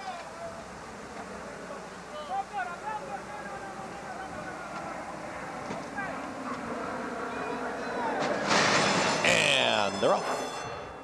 Good speed down towards the inside from Prince of Joy, and the orange cap right out towards the front, and Daddy Knows is right on the early mix as well. And here comes Daddy Knows to now put ahead in front. It's Daddy Knows and Prince of Joy. They're going to be 1-2. Just stuff up them. Up on the far outside, now moving forward, there is Nobody Rides for Free is in that early mix. Also in there is going to be My Friend's Beer, as they are 4 across the racetrack, a pressured pace early. Down towards the inside, there is Funkenstein, who's now a shared 5th and 6th with Durkin's Call, who's up closer to the pace, is going to be mid-pack. They're followed by Hey Porter, who's now shoved along here 3 wide as they move up the backstretch, the 2 at the back. Hang Tight and Anything Possible. 23.47. It was pressured, but a moderate tempo early as Daddy Knows still goes at it with Prince of Joy. Daddy Knows with a head in front, and they went 46 seconds flat for the half-mile time. Nobody Rides for Free is lost ground. Same can be said there for My Friend's Beer. Now under a drive down towards the inside is Funkenstein, is making hard work of it, is now a challenging third. Out wider, that's going to be Durkin's Call. They haven't got to Daddy Knows yet, and Daddy Knows is trying to get out, is trying to stay forward here, is still a nose in front. Daddy Knows at the top of the stretch. The rail is open for Funkenstein, and here down the center of the racetrack is Durkin's Call. Durkin's Call is unleashed down the center of the track and puts a nose in front. Daddy Knows is still in for the hunt as they line up 3 across the racetrack, and Funkenstein has got momentum too. It's Funkenstein who's now in front. Funkenstein inside the final 16th. Daddy Knows continues to battle on, but it's going to be Funkenstein to get the victory. Funkenstein wins it over Daddy Knows, Durkin's Call, and Anything Possible. Late for 4th in 1 minute 37 seconds flat. 7-2, Funkenstein with the victory. Manny Franco, Rudy Rodriguez first off the claim. That was a very good ride by Manny, slipping the rail the way he did. An excellent ride and really did make a difference in there. And, you know, we saw it again with the 10. Durkin's Call, he just can't finish. He looked like he was going to ginger swallow ale. this field. He couldn't even get by Daddy Knows. And I'll tell you something. Given Daddy Knows and what a weirdo he is and how this race was run, he actually ran pretty well. I don't think that pace was super fast given how fast track is, but look at the second quarter. They went 22 3/5, so they were moving out there, and he was always inside of horses, and while he stayed a little off the rail, he never got to get in his comfortable comfort zone. Horses on both sides of him, he still battled down to the wire to a horse who got an absolute dream trip to beat him. I mean, look at that. He knows he's coming back again at the finish at Funkenstein, so it's a tough beat for him, but that's the problem with this horse, and it's not Katie's fault. He didn't break super sharply. She rode the hair off him, but they went, and as soon as the 4 went, it made his life difficult. Excellent effort by Daddy Knows. He's just that kind of horse, and this took a very good trip and ride from Manny Franco to get the money with Funkenstein. Chris called it correctly. He did. He listened to you. He didn't want to incur the wrath of Greg Wolf. Funkenstein, one of 4 horses actually claimed in here. Daddy Knows as well, going to New Barns after today. The 2, 5, 6, and 11. All moving on. The 11 got claimed here? Sorry, the 2, that 5, would be 6, pretty 10, incredible. Excuse me, 2, 5, 6, 10. You didn't claim the 11, did you, Greg? I did not. Okay. I would have gotten taken. Yeah, I know that David Jacobs would try to claim this that. horse back. Whether or not he got him, if there was a shake or not, I don't know. So 7-2, Manny Franco, Funkenstein for Rudy Rodriguez, first off the claim. The 6-year-old with the win. And you're in defeat. Daddy Knows. good performance. He legitimized his even money in there. I don't think that he was disappointing. He's just a tough horse, and if the 4 hadn't gone like that, he'd have drifted out. He'd have won this race. I mean, he battled every way down the way. These are the bottom-level claimers. They put on one heck of a show. They really This was did. a good race. And, wow, for a moment, I mean, Durkin's call made this huge move around the turn. It looked like this race was over. He's an equine chandelier. He has that short move he can't finish. I think he's better shorter, frankly. We'll talk Kentucky Oaks for 3-year-old fillies when we come back. And can the champ reassert her place on the top of the mantle? Just FYI, will make her second start back of her 3-year-old season a week from Friday.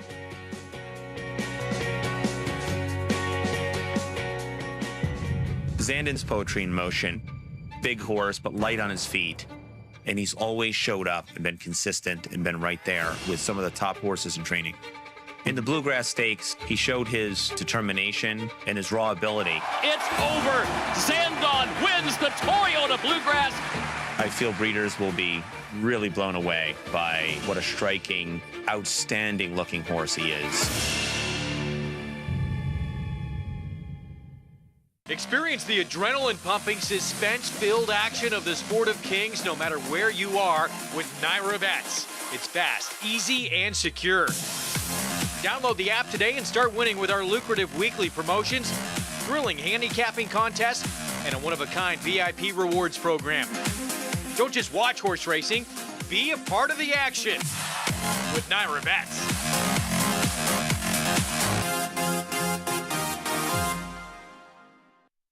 The sun shines bright on Caraconte. His first crops of racing age are showing brilliance on the racetrack with a high percentage of stakes winners. His versatility is evidenced by winners on all surfaces across the globe. Spandarella could not have been more impressive. The sun shines bright on this value sire. Fair down 25, fair down 25, fair down. Thank you. Right here, 525,000. Caraconte, standing at Gainesway. Racetrack Television Network brings you every race, from every track, on every screen, every day. With monthly packages starting as low as $5, RTN gives you great value and access to more live HD streaming and race replays than anyone. Visit RTN.tv today to sign up and watch on almost any device, including Roku and Amazon Fire. RTN has packages that start at $5 per month.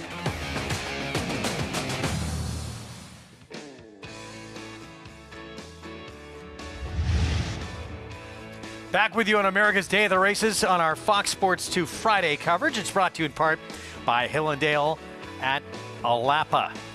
Underway in the Pick 6 carryover in New York. Funk and Stein getting a nice trip up the inside under Manny Franco for Rudy Rodriguez to spring a mild upset to kick things off. Those are the kind of rides as to why Manny Franco is as good a rider as there is on this circuit. And, an excellent ride that really made the difference. I don't know if he went around the field that he would have been able to beat Daddy Nose.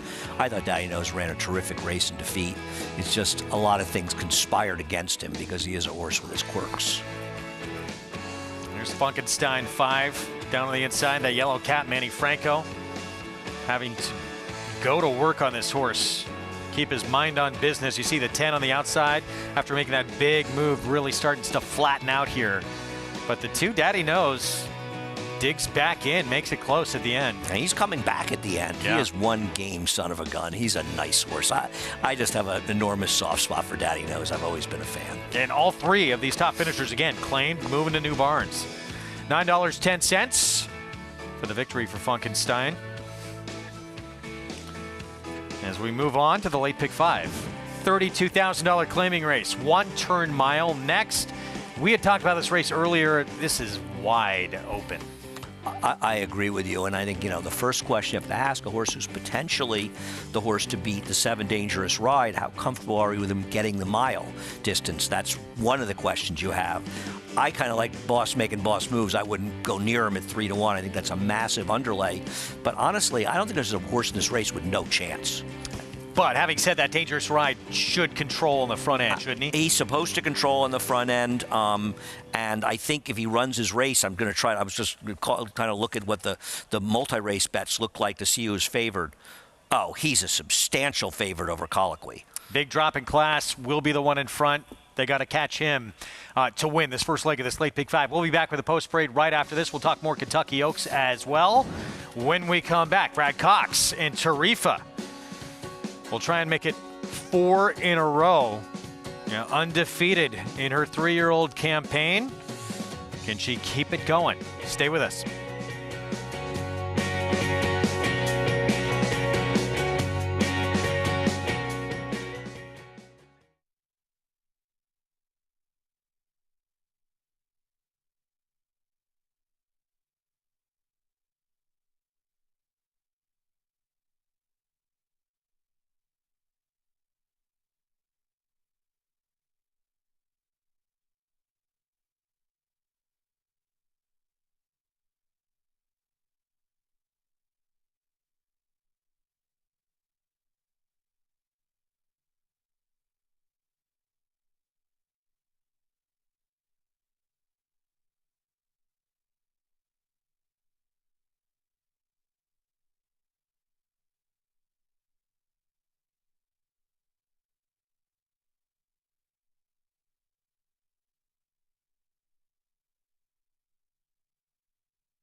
But it's just FYI, the one to beat with a furlong left to go.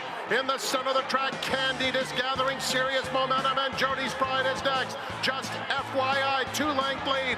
Jody's Pride running a valiant one. And on the outside, Candide, just FYI by a length close to home. Just FYI, and Junior Alvarado, undefeated champions. Part of a sensational weekend, sensational year for the man who became trainer of the year, the Hall of Famer Bill Mott. Just FYI, Breeders' Cup Juvenile Fillies victory. Had to wait a little while for her comeback in her 3-year-old campaign. Runner-up finish in the Ashland, but she's going to get plenty of support that first Friday in May. As she should. A horse who missed the Devona Dale because she got sick right before the race. Only had 2 workouts going into the Ashland. She didn't have quite as good a trip as the winner. She didn't run as well as the winner, but she didn't have quite as good a trip as that one. She showed she's improved since her 2-year-old year, and I'll tell you something, I don't know that there's any trainer in the game that is better with a good horse than Bill Mott. He seems to make all the right moves with him, and it's been a signature of his career and why he's been considered one of the great trainers of this game for a long, long time. Let's take a look at her comeback race. We had to wait for it, as you mentioned. When she did return, it was in the Ashland, and she had to play second fiddle to Leslie's Rose for Todd Pletcher. Yeah, I don't think she had a bad trip, but she was always a bit wider than Leslie's Rose, who saved ground before angling out. And, lost a little more ground that one. Once again, Leslie's Rose ran the better race, but knowing Bill Mott, I think you can expect this horse to take a little bit of a step forward. Leslie's Rose, I won't be surprised if she wins the Oaks. I don't love her going this race. I think he missed the chance at 9-1 in this spot, and I think just FYI will probably beat her. This Oaks is coming up a really good race. The Juvenile was a little disappointing. They weren't that fast. The favorite didn't show up, but boy, coming the Oaks, it's a very top-heavy race, but when I say top-heavy, maybe 4 to 6 of them top-heavy on the front end. Very, very interesting race. I think Torpedo Anna and Ways and Means may be the main horses to beat in here, along with Just FYI. And as well as the top Fletcher horse we just saw there. Yeah, Kenny Lessons McPeak, Rose. Chad Brown, the two trainers of those two you mentioned. Torpedo Anna was so impressive off the bench, winning that big prep, the fantasy, out at Oaklawn. And, of course, Chad Brown, trainer of Ways and Means, was sensational as a 2-year-old. Yeah, both of them worked this morning. The track was very fast. They worked quickly this morning. Torpedo Anna was coming off that layoff 3 wide the whole way around the track and just crushed. Ways and Means lost her return, but she got just a ridiculous trip in there. Be interested to see her coming back. I can't wait to be drawing that race. I'm really excited about Two others to throw into the mix, and they met each other in the Fairgrounds Oaks. Two pretty good trainers, Brad Cox, Steve Asmussen, Tarifa, Our Pretty Woman. They were 1-2 in the final prep for the Oaks at the Fairgrounds. And keep in mind, the Fairgrounds produced Pretty Mischievous, who won this race last year. I don't love that she's met softer fields and had very good trips in the race, and I think others are coming in off tougher trips and tougher races, but she's run fast figures. She's trained by Brad Cox, so to completely dismiss her might be a mistake. I'm kind of against her, but, I wonder if she's getting a little lost, and maybe she ends up being a much shorter price in here than she might have been otherwise, and maybe she ends up being 6-1, and she's certainly not a bad 6-1 shot. I think she's a bad 3-1 shot. Some very good storylines in this Oaks. Tarifa, 3 in a row, undefeated as a 3-year-old. And she, all 3 of those wins, too. She's moved forward figures-wise. Yeah.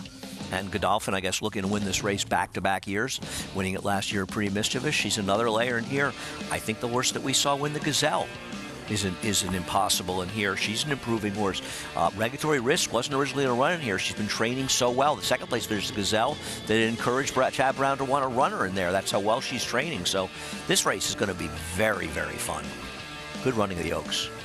And it bodes well going forward for the Acorn, too, which will be coming on Belmont Stakes weekend. You're going to be putting together your previews? I am, Sunday. Very soon? Yeah, Okay. Sunday morning, taping those. Because they draw the races Saturday, and I won't be here next week, so I'll be taping those around 10:45 on Sunday morning, Oaks and Derby. All right, keep your eyes out for those. We're going to get back to Hot Springs when we return from a timeout. Third from Oaklawn's coming up. 6 furlong sprint. We got the late pick 5 here in New York as well. Stay with us. More action coming up on America's Day at the Races and our FS2 coverage right after this.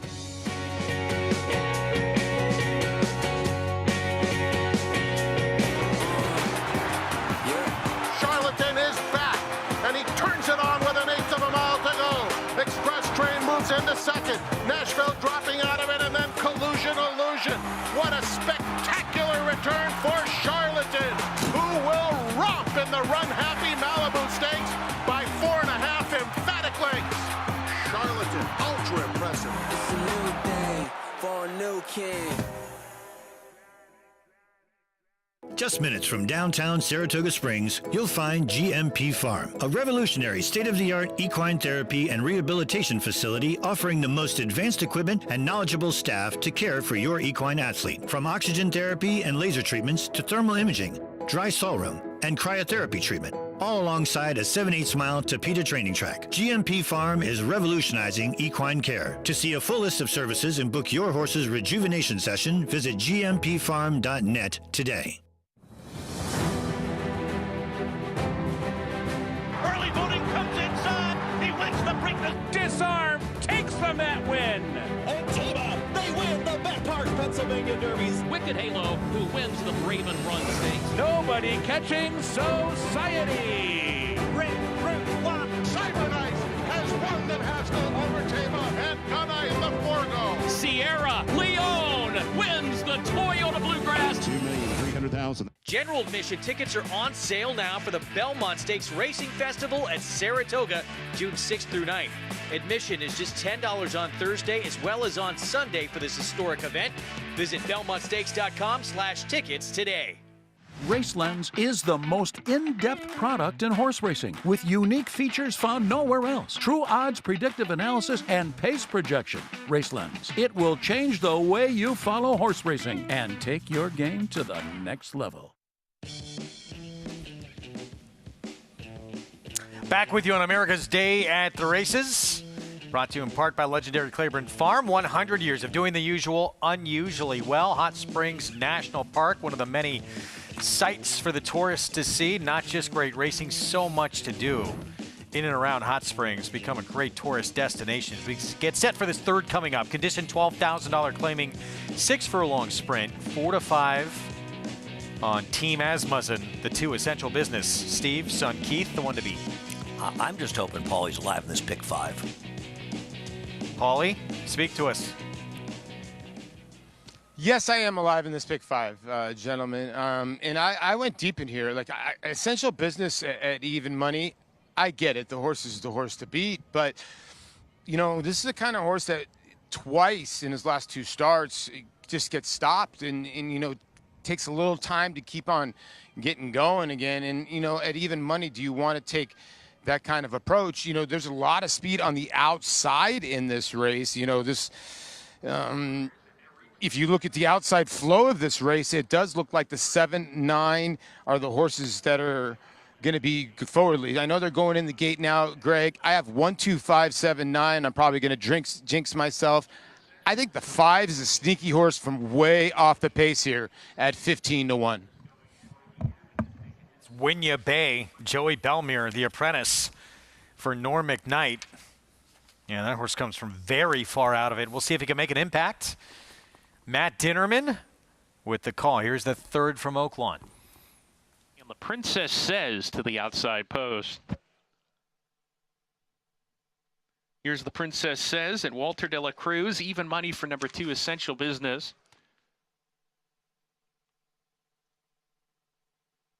We're ready to go. And Laroff. Velicki wins the start. Out alertly, the Princess Says as well from the far outside. The Princess Says taking control of things. Wreaking Havoc takes the 2nd spot, and Vow is down on the inside 3rd. As they cross over, the Princess Says leads the way by a little less than 2. Wreaking Havoc and Vow, they're side by side. Fun Time Girl in the 4th spot, just ahead of Velicki, who's running 3 lengths off the lead in the yellow jacket. Another 2 to Spanish Delight. Essential Business is alongside of My Maybelline, the Will Rogers down shipper, as they go into the far turn, and Winya Bay can see them all as they round the far turn. Wreaking Havoc making a blitz to the front with Rocco Bowen. Wreaking Havoc passing the Princess Says around the far turn, getting to the rail, and opening up too, putting the pedal to the metal as she hits the quarter pole. The Princess Says is given way. So has Velicki coming off the turn. Fun Time Girl in the 3rd position, just plodding in place as they come down the lane. And then comes the Princess Says. They come down the stretch, and the leader is still Wreaking Havoc. Wreaking Havoc is opened up by 4. Now it's 5. Approaching the 16th pole. Wreaking Havoc all alone on the lead, and there are no dangers in sight. Wreaking Havoc, 2 wins in a row for this one, and Wreaking Havoc comes home a half dozen lengths in front. Fun Time Girl was 2nd. Vow was 3rd. Essential Business at 6 to 5 ran 4th. Back-to-back wins, as you heard. Wreaking Havoc winning for the William Martin barn with Rocco Bowen aboard for both those victories. I'm getting the feeling he just wreaked some havoc in a lot of pick 5 players. 18 to 1. Buddy Paulie did not use this. Paulie, it's my fault. I jinxed you by asking about the pick 5. I apologize. I don't know what to say. This was absolutely galloped. I couldn't have this one. Most did not. Yeah, sorry. It's my fault, Paulie. 18 to 1 shot by a wide margin in the 3rd in Hot Springs as we get back to New York. Late pick 5 starts in this 4th coming up, this 1-turn mile, $32,000 claiming race. And first glimpse opening is the favorite. Here's Colloquy from the rail. Will not be favored by post time. Colloquy came off a nice win last time. A little bit fortunate. Thought the 2nd horse ran the best race, but still ran well enough to be competitive here. Katie Davis went by on Boss making boss moves. Here's the current favorite, as you said, won't be at post time. Yeah, I don't think he's impossible in here. I prefer horses not out of the race he's coming out of, but he's not impossible. Centavo. He's probably the biggest shot. He's the longest shot on the board in this race, but he's a horse that has races that give him a chance. Thunderian just missed against a horse who would have been one of the favorites who scratched. Right, but if I took a horse out of the race, I would take First Glimpse over Thunderian, and as the public agrees now. Here's the big class dropper who should be controlling on the front end, the 7. Yeah, you just have to worry about the mile distance. I mean, that's the biggest concern with this horse because he probably is the horse to beat. All about the money. Don't worry about that last start. It was a distance that mile 3/8 he's never tried before. I'm with you. What do you think? I think he's a generous price right now, 9 to 2. I think he makes a lot of sense in this race as an alternative. I picked the race 2-7-8 or 2-7-8. I'm hoping that Boss Making Boss Moves keeps drifting up, and if I get maybe 8 to 1 on him, I'll bet a few dollars. I think he's a bit of a He's a bit of a stretch. He needs to get more pace than he may get in here, and he can be. I don't know if he's quite good enough, but I thought he has races to give him a chance. Well, we're both going to be very, very wrong if that 3-horse who just left our screen winds up winning this race. Still your 3-1 favorite. He won't First be the glimpse. favorite by post time. I think the odds, once again, the odds maker made it right. Looking at the doubles, the 7 will probably be favored over the 1. I thought he was on the worst part of the track on a speed track 3 back. I thought he ran very well in the race 2 back. Last time out, a little disappointed, but he was wide in there, and the rail was good that day. I don't love the source off the claim for Wayne Potts, who's not had a lot of success, but there are things to like about him. He's got to go up from his 3-1, though, and I figure he will. This is a race. The worst to show in here was the winner of the race, Mystic Knight, but he scratched. But this is 2 back for First Glimpse and last time for Thunderian. Once again, I think the worst you would want out of this would be First Glimpse, who was doing the dirty work with the favorite Mystic Knight, and the other horse was picking up the pieces, Thunderian, towards the end. So yeah, Mystic Knight winds up winning this. Would have been either first or second choice in this race, but a scratch, a big one in here. But we'll see if First Glimpse can make an impact and is going to need better, obviously, off that performance. Moving to the Wayne Potts barn, Dylan Davis will be aboard and starting to float up a little. They're all going to be early on, anyway, chasing the horse we're going to show you next, the 7, Dangerous Ride, who takes a sizable drop down in class as well. Yeah, I mean, unless something, goes wrong at the start, I am with you completely. He is just significantly faster than these horses early. He's run good races. I think he makes a lot of sense. He was entered in a $50,000 claiming race and scratched. Now he's in for $32,000. I think that is worth pointing out. Also, the mile is a real question for him. We just have no way of knowing if he's going to be effective. His last race at 7 furlongs was against tougher competition. He has not been as effective. He has a mile and 16th race where he ran badly, but he was running against Forte in the Fountain of Youth. Whether or not he can get the mile here remains to be seen. I think those are things to be worried about with a horse who's favored. He's become, as expected, the 5-2 favorite. 2 minutes to post. Start of this late pick 5. Let's go to Acacia.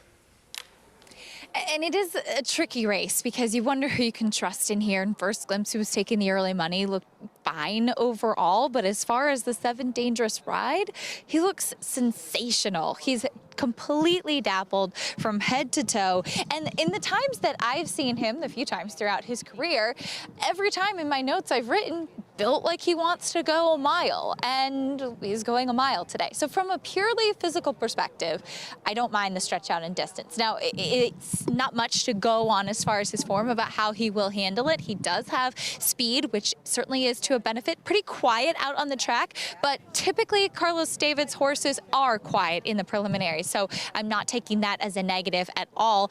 He does come out of that very tough race won by Kings Barnes, who would go on to win the Ben Ali with a 95 Beyer speed figure in his subsequent start, but he was forward in that race and then just kind of threw in the towel and faded in there. It's a significant drop in class. We'll see if that is suspicious, but from a physical, he was the standout in here. The number 1, Colloquy, got a good trip last time out coming up the inside, and while he did have space on the rail, it tightened up a little bit in the stretch, and he was game. He's a small horse, so I can understand how Matty Oliver would feel confident with thinking that he can kind of slip through up the inside on the rail, but the fact that he was able to hold his ground in that race, I thought was very encouraging, and he ran well that day. He does look good once again. He's a horse that I've always felt the mile's kind of the max for him. I think suits him well, and no problems with him making his first start for Michelle Giangiulio. I think the question is, was last time the time with Colloquy? The 2 Boss Make and Boss Moods, I know Andy has intrigue on this horse. They claimed him for $35,000 when he won the non-winners of 3 condition 2 back. Looking at him in the flesh, I've always felt like he looks like a 1 1/8 type of horse. He's this big, leggy, tall individual, but he showed in his races that he actually handles the mile quite well. In the way that he won 2 starts back, he was pretty game. The way that he was kind of getting into the race as well, and he's a horse that I think doesn't carry his weight well from race to race, and I think that that's a big reason why previous connections did put him on the turf, because thinking he'd had an easier try of it. Now making his second start for the Morley barn, his weight and his muscle mass look very good. One of the best times that I've seen it, particularly in his hindquarters, which is a positive. So Andy, hopefully he gets the right kind of trip for you today. Keisha, thank you. Getting set to move behind the gate and step in for the start of this late pick 5 pool. Nearly at, by the time I say this, will be over at $130,000. And it'll be interesting to see in this pick 6, while it wasn't a major upset in the first leg, as you said, and I think accurately, probably the favorite in that race was the biggest single, so a lot of smaller tickets eliminated. It's obviously it's still very much in play, but you get some goofy results at some point in this thing. We could have a double carryover to tomorrow. Got some big fields coming up in the turf. What will happen? And the one to catch is the one to beat on the board. This 7-horse, the favorite. I was wrong. Every time I try to question the morning line maker, I ended up just looking like the fool that I am. I did not think Colloquy would be the second choice, but he's dead right. That horse is the absolute second choice in here at 3-1. I picked Colloquy 4th. I didn't love this horse here. Colloquy from the rail trying to make it back-to-back wins. Move into a new barn, though, to try and do it. Yeah. She's 4 for 41 off the claim on the dirt. With a 54-cent ROI, 2 for 23 in dirt routes. Michelle Giangiulio, new trainer of Colloquy. There's the 4 stepping in. Biggest price on the board, Centavo. That horse could trigger a carryover. Yeah, I mean, we had a 40-1 shot win yesterday. This horse seems like should be a much bigger price. The 40-1 shot was a shorter price yesterday in multi-race bets, but still. Yeah, I agree. This horse is much less likely to win that horse. Actually, at least run a very respectable figure the time before. That 7-horse who just stepped in, the one to catch under Manny Franco. Start of the late pick 5. Let's go to Chris Griffin. Set. And they're off. Very slow start for Boss making boss moves, and even slower just standing on the gate there was Colloquy. Colloquy is already about 6 lengths the trailer. The 1 and the 2 both broke slowly. Dangerous Ride is right up top. It's Dangerous Ride right up front and now crosses over, and Dangerous Ride will bring him out of the chute and hook up with the back stretches up by 3/4 of a length. There's Thundurian now to apply the pressure, is within a neck of the leader, but it's an easy lead so far for Dangerous Ride. 24.30 for that posted opening quarter mile. Thundurian was right there tracking from second. Here's Boss making boss moves, and Katie Davis, they progress at the rail, had to work a little bit after braking slowly. First Glimpse is now in that shared 3rd and 4th position. Out wider comes All About the Money. Catching up to the group, that's Colloquy, who has a tall task, but now is within 3 of the lead. Is there with the trailer, Centavo. Now tightly bunched here as they work into the far turn, 47-1. That half-mile time for Dangerous Ride. Dangerous Ride and Manny Franco still with that advantage. Thundurian is right to the outside here from second. All in his First Glimpse here from third. Trying to make up some ground is Colloquy, is now within 2.5 of the lead. Centavo starts to launch a rally. Boss making boss moves is tailed off, and All About the Money. They reach the top of the stretch. Thundurian's got the lead. Colloquy with a monster effort is in between horses trying to make up after the start. Here comes Colloquy. First Glimpse is ready to pounce as well. First Glimpse has a touch of the advantage now. It's First Glimpse. Colloquy continues to battle on towards the inside. Thundurian in between them. First Glimpse is edging clear. First Glimpse gets the victory. Dylan Davis with another one. Colloquy ran a big race for second. Then Thundurian and Centavo in 1:36.36 seconds. First Glimpse opened up early as the favorite. Floats up to 6-1 for the win. Got an absolutely perfect trip to get it done and was extremely fortunate, as the announcer Chris Griffin noted with the 1 Colloquy. That horse doesn't completely and totally blow the break, and he wins. But First Glimpse, he ran well, got the right trip. Dylan was in the right spot, as he often is, and gets it done at a generous 6-1. The 7 couldn't get the distance on a flat bet. No. He goes 24.3 to the first quarter and stops the time at the top of the stretch. I don't know what distance he was winning at, but he certainly wasn't winning at a mile. But if you had First Glimpse and you're still alive, good luck. 5th choice in the wagering with the victory here to start off this late pick 5 and second leg of the pick 6. Long way to go. And the races get more difficult. And we're going to be back. We are. This concludes our early coverage. We're going to be back on FS2 only, 4:30 Eastern time. So a little bit of a break. We'll see you at 4:30 for the second half of our program. Hope to see you back. It's First Glimpse, Dylan Davis. Wayne Potts first off the claim, and a 6-1 start to the late pick 5.